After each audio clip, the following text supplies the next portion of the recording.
Is there anything else we know that Allah Almighty has prepared for the people of the night?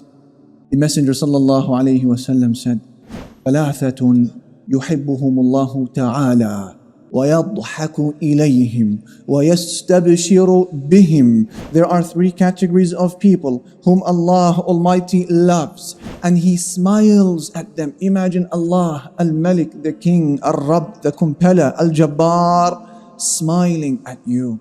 What must they have done to deserve the smile of Allah Al-Aziz, the Most Mighty? He said there are three people whom Allah Almighty loves and He smiles at them and He is happy with them. And He mentioned one of the three people, one of the three categories as being as follows. One of the three categories, He says, is a person who has a beautiful wife, a beautiful spouse, and a very comfortable soft bedding. But then in the middle of the night he gets up and he leaves his spouse, leaves his desire to remember Allah. So Allah Almighty will say to His angels, look at how my slave has left his bed and his desire in order to remember me. And if he wanted, he could have continued sleeping. Allah Almighty smiles at such a person. So you may think now, okay, what is the significance of the smile of Allah? What happens when Allah Jalla Jalaluhu smiles at a person? Imam Ahmad narrates in his Musnad that the Messenger sallallahu alayhi wasallam said, answering this question, when your Lord smiles at a person, he said, when your Lord smiles at a person in the life of this world, He will not have any accountability on the Day of Judgment. Backdoor entrance into Jannah.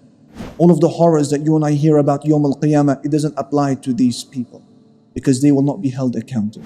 لا يحزنهم الفزع الأكبر. The ultimate terror, the terror of Yawm al-Qiyamah will not grieve them in the least. He said, and the night prayer is a means of erasing sins and is a means of protecting you from sins. Ya Allah, sins that you are so scared that Allah Almighty is going to remind you about them on the day of standing, then those sins can be erased at night.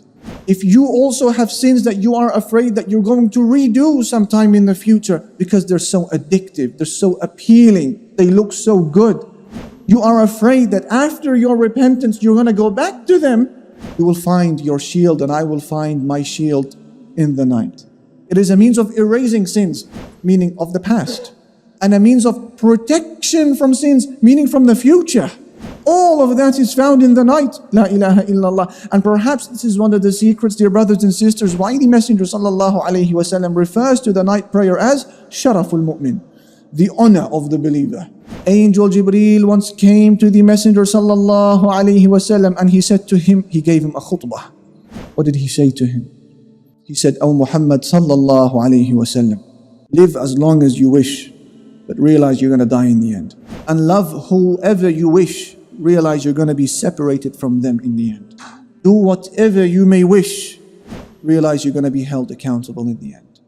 And realize, he said to him, underline this, and realize that the honor of a believer is found in his night prayer. And the dignity, the izzah, the dignity of a believer is found when he or she is not reliant upon anyone. Ya Allah.